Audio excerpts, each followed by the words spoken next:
As you know, vaccines are complex biological products, and as a result of their complexity, vaccines are actually not stable outside of refrigerated storage conditions. You have to keep them in a fridge, or you have to keep them in deep freeze, and so on and so forth. And if you take them out of those storage conditions, they quickly perish and they lose their potency. And so the technology that we have developed actually allows vaccines to be stabilized so that they can be stored outside of these refrigerated and deep freeze conditions. As you know, that in a country like India, where we have huge challenges on infrastructure, logistics, we have unreliable power supply and so on and so forth. You can imagine that if vaccines do not have proper storage conditions, then that can severely affect the access of these products. So we have been working on rotavirus vaccine, and we have actually done very extensive experimentation on rotavirus vaccine. And what we have found is that we can go as high as 45 Celsius in temperature, and we can store our vaccines for many months at that temperature, and there is no loss in potency.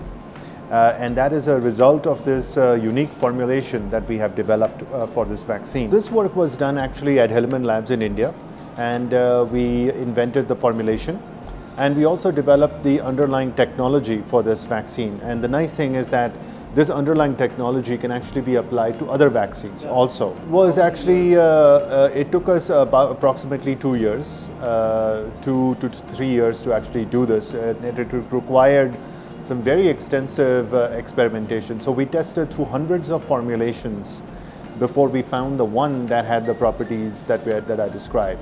So in-house within Hilleman Labs, we're applying this technology to develop a cholera vaccine, and so we are also working on a heat-stable cholera vaccine.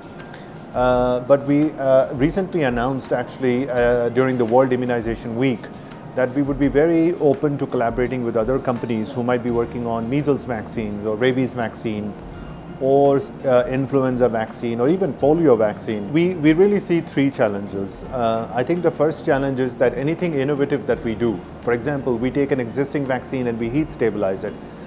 And again, you mentioned it's a vaccine product, it's not a consumer product, so it has to go through all the clinical testing, look at safety and so on and so forth.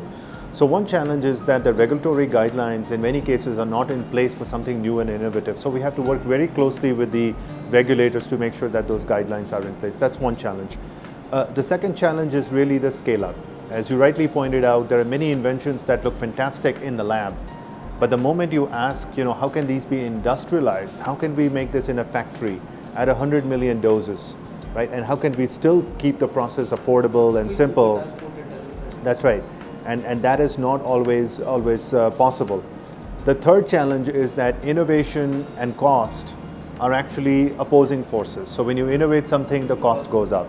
And so the big challenge that we have is how can we come up with affordable innovation? So for example, when we were looking at heat stabilization, there's a whole range of technologies that we could use, but ultimately we use freeze drying and spray drying because these are affordable technologies that we could apply to the vaccines.